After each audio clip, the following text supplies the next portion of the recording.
Assalamu alaikum, dear students.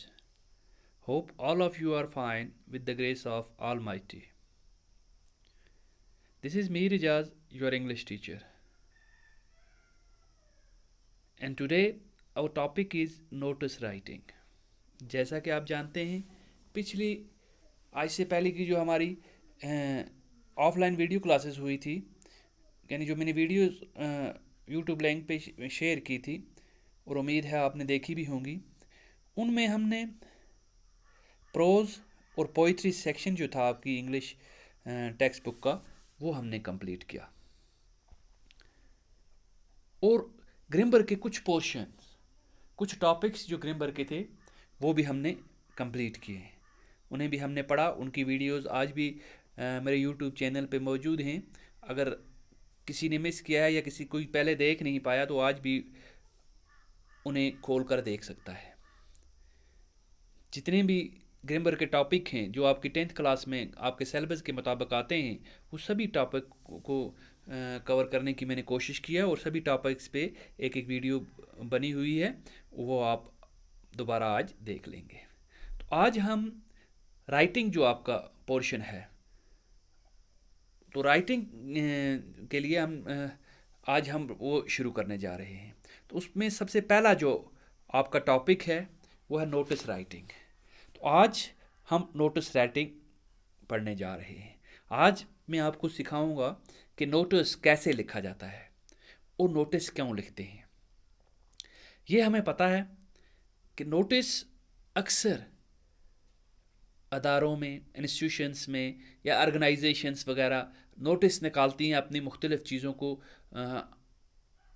बच्चों तक या लोगों तक पहुंचाने के लिए, उनको बताने के लिए नोटिस निकाला जाता है। जैसे कोई जॉब के लिए नोटिस निकालता है, जी हमें जॉब की ज़रूरत है, जॉब हमारे पास ये वैकेंसी है जॉब की, तो कोई आदमी भी इसमें अप्लाई कर सकता है, डेट वगैरह दी जाती है उसमें। या स्कूलों में अक्सर मुख्तलिफ़ प्रोग्राम्स के लिए नोटिस निकाले जाते हैं। हम देखेंगे क्विज़ प्रोग्राम के लिए, डिबेट के लिए नोटिस निकाले जाते हैं। तो उन नोटिस को निकालने का एक फार्मेट है, एक तरीका है, उसे ही आज हम पढ़ने जा रहे हैं। ये notice writing format should include, notice writing format जो है उसमें आना चाहिए जी, क्या क्या होना चाहिए, यानी नोटिस हमने कैसे लिखना है, उसका फार्मेट क्या होना चाहिए। तो चलिए हम डिस्कस करते हैं शुरू से लेकर के नोटिस में क्या क्या होना चाहिए और नोटिस कैसे लिखना चाहिए। नोटिस लिखते समय सबसे पहली चीज़ नोटिस में क्या होनी चाहिए जी, जो फर्स्ट चीज़ हमें लगती है नोटिस में, तो वो क्या होनी चाहिए, name of the institute, organization on the top. Notice लिखते वक्त किसी भी इंस्टीट्यूट का, अगर हम किसी इंस्टीट्यूशन की तरफ से निकाल रहे हैं नोटिस, तो उसका नाम टॉप पे होना चाहिए। किसी ऑर्गेनाइजेशन की तरफ से हम निकाल रहे हैं तो उसका नाम टॉप पे होना चाहिए। यानी जिसकी तरफ से भी हम नोटिस निकाल, अगर स्कूल की तरफ से निकाल रहे हैं तो स्कूल का नाम हम टॉप पे लिखेंगे, नोटिस के टॉप पे। जैसे हमारा स्कूल है GHS कंडी करना, टॉप पे लिखा जाएगा। On the top notice institution होना चाहिए और ऑर्गेनाइजेशन का नेम होना चाहिए। या कोई ऑर्गेनाइजेशन निकाल रही है तो अपना नाम टॉप पे लिखेगी। और क्या होना चाहिए नोटिस पे, नोटिस के लास्ट पे इशूइंग अथॉरिटी होनी चाहिए, यानी कौन इशू कर रहा है नोटिस, नोटिस किसने इशू किया, कौन निकाल रहा है, हेडमास्टर की तरफ से निकल रहा है, फॉर्म टीचर की तरफ से निकल रहा है, या स्टूडेंट प्रेसिडेंट की तरफ से निकल रहा है, या स्टूडेंट्स के सेक्रेटरी की तरफ से निकल रहा है, किसकी तरफ से निकल रहा है। इशूइंग अथॉरिटी नोटिस में हमें देनी चाहिए। वो जब मैं आपको नोटिस का फॉर्मेट, ये पूरा नोटिस एज एन एग्जांपल दिखाऊंगा, उसमें मैं आपको दिखाऊंगा कहाँ पे ये इशूइंग अथॉरिटी का नाम आना चाहिए, या सिग्नेचर कहाँ पे आना चाहिए। तीसरी चीज़ हमारे पास क्या होनी चाहिए जी, नोटिस का title, subject of the event.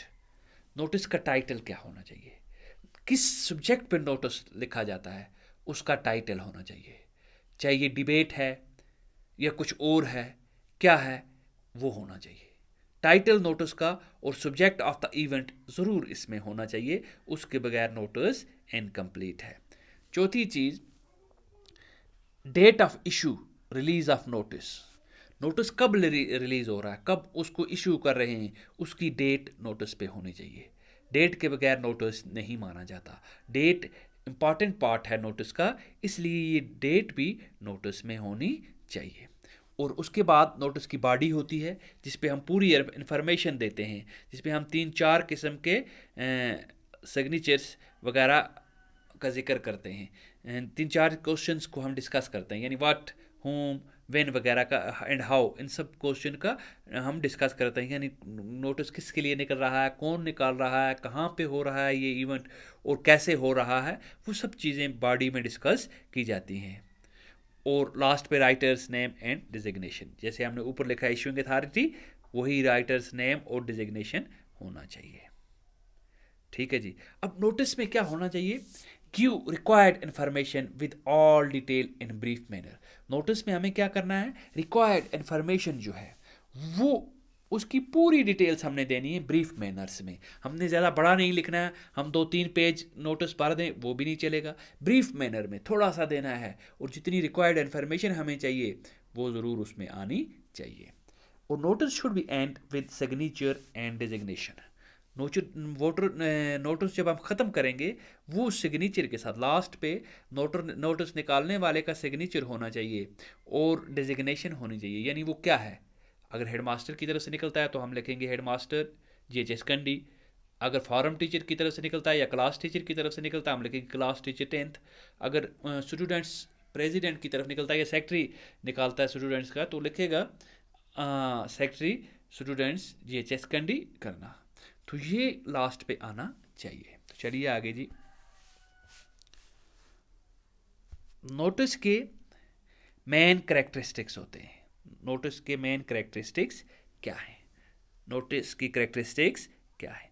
सबसे पहले नोटिस में क्या चीज़ होती है, फॉर्मेट होता है नोटिस में। सबसे पहली चीज़ क्या होती है जी, फॉर्मेट नोटिस का, यानी फॉर्मेट क्या होना चाहिए। The format must include the word. Format में नोटिस का जो फॉर्मेट होता है उसमें वर्ड नोटिस का होना बहुत ही ज़रूरी है, यानी ऊपर नोटिस लिखा हुआ होना ज़रूरी है। डेट, डेट ज़रूरी है, हेडिंग ज़रूरी है उसकी, राइटर्स कौन है, लिखने वाला कौन है, किस ऑफिस से निकलता है, ये ज़रूरी है। और डिजिग्नेशन, उसकी डिजिग्नेशन क्या है ये ज़रूरी है। यानी नोटिस के फॉर्मेट में हमने क्या पढ़ा कि notice format must include the word notice, date, heading होनी चाहिए नोटिस की, राइटर्स डिजिग्नेशन होनी चाहिए, राइटर की डिजिग्नेशन क्या है और राइटर कौन है, ये सब चीज़ें नोटिस में होनी चाहिए। अब नोटिस का कंटेंट क्या होना चाहिए, the content answer the questions. Notice का जो कंटेंट है वो इन क्वेश्चंस का आंसर देना चाहिए, उसमें इन क्वेश्चंस के आंसर मिलने चाहिए। यानी व्हाट, नोटिस क्या है, किसका नोटिस है, क्या नोटिस है। ठीक है, क्या का हम बता देंगे जी, नोटिस डिबेट है जी, डिबेट का नोटिस है, व्हाट का आंसर मिल गया। व्हेन, ये डिबेट कब हो रहा है उसकी हमने डेट देनी है, डिबेट कब हो रहा है हम लिखेंगे the debate will be held on 27 September. Where, कहाँ पे हो रहा है हम लिखेंगे एट स्कूल प्रेमिसेस या एट GHS कंडी करना। एंड हाउ, और वो कैसे हो रहा है, किसके लिए हो रहा है, कौन उसको ऑर्गेनाइज कर रहा है, कैसे हो रहा है। ये सब चीज़ें नोटिस के जो बॉडी है उसमें हमें मिलनी चाहिए, नोटिस के कंटेंट में हमें ये सब चीज़ें मिलनी चाहिए। अगर इनमें से एक चीज़ भी वहाँ पे हमें नहीं मिलती, हमें ये नहीं पता डेट क्या है, वेन्यू क्या है, कौन कंडक्ट कर रहा है, किसको हमने नाम अपने देने हैं, तो नोटिस का कोई मतलब नहीं है। एक्सप्रेशन, थर्ड चीज़ क्या होनी चाहिए नोटिस में, expression. Expression relates to the overall organization and relevance of content. Content की रेलिवेंस क्या है और organization, overall organization expression relate करती है। Beside grammatical accuracy and fluency, इसके अलावा नोटिस में ग्रामेटिकल एक्यूरेसी भी होनी चाहिए और फ्लुएंसी भी होनी चाहिए। अगर नोटिस हम देखें, it should be in a box, एक बॉक्स में ये होना चाहिए नोटिस, ताकि हर एक की अटेंशन नोटिस की तरफ हो। तो ये थी नोटिस की कुछ मेन चीज़ें। तो इंशाल्लाह अगली वीडियो में मैं आपको नोटिस की मिसाल, एग्जाम्पल दूंगा और समझाऊंगा कि नोटिस किस तरह लिखा जाता है। तो आज के लिए मैं समझता हूँ इतना काफ़ी है। उम्मीद है कि यहाँ तक जितना मैंने आपको बताया ये अच्छे तरीके से आपको समझ आया होगा और आप इसे अच्छे तरीके से ज़हन नशीन करेंगे कि नोटिस लिखने के लिए इन सब चीज़ों की ज़रूरत है। तो एक बार फिर हम रिकैप कर लेते हैं, क्या पढ़ा हमने जी, कि नोटिस जो है उसमें क्या कौन कौन सी चीज़ें होनी चाहिए। सबसे पहले name of the institution, organization top पे लिखा होना चाहिए। इशूइंग अथॉरिटी का पता होना चाहिए, कौन इशू कर रहा है। नोटिस का टाइटल पता होना चाहिए, सब्जेक्ट ऑफ इवेंट पता होना चाहिए, डेट ऑफ रिलीज या डेट ऑफ इशू नोटिस की होनी ज़रूरी है। फिर नोटिस में बॉडी होनी ज़रूरी है जो व्हाट, व्हेन, वेयर और हाउ का आंसर दे। इन क्वेश्चंस के आंसर उस बॉडी में मिलने चाहिए। फिर नोटिस के लास्ट पे राइटर का नेम और डेजिग्नेशन का होना बहुत ही ज़रूरी है। नोटिस में गिवन इन्फॉर्मेशन जो है या रिक्वायर्ड इन्फॉर्मेशन जो है वो ब्रीफ मैनर में हमें देनी होती है। और नोटिस हमेशा सिग्नेचर और डिजिग्नेशन के साथ, नोटिस निकालने वाले की सिग्नेचर और डिजिग्नेशन के साथ ख़त्म होता है। नोटिस के मेन कैरेक्टरिस्टिक क्या है जी। सबसे पहले नोटिस में फॉर्मेट होना चाहिए। The format must include the word notice, date, heading, writer's designation. ये सब चीज़ें फॉर्मेट में होनी बहुत ही ज़रूरी हैं। कंटेंट क्या होना चाहिए नोटिस का। The content answer the question. Content जो हो नोटिस का वो इन क्वेश्चंस के आंसर दे। What, when, where and how, यानी कहाँ पे, कब, किधर और कौन और कैसे ये नोटिस और ये इवेंट हो रहा है जिसके बारे में नोटिस निकल रहा है। Expression, expression relate to overall organization, overall organization को रिलेट करती है expression. And relevance of content, और कंटेंट की रेलिवेंस क्या है उसको रिलेट करती है expression. Beside grammatical accuracy and fluency, यानी ग्रामेटिकल एक्यूरेसी और फ्लुएंसी भी इसमें होनी चाहिए। और नोटिस हमेशा किस में होना चाहिए, it should be in box, in a box, box में होना चाहिए ताकि रीडर्स को अट्रैक्ट करे, ताकि दूर से ये रीडर को अपनी तरफ अट्रैक्ट करे। तो ये था आज का हमारा टॉपिक नोटिस।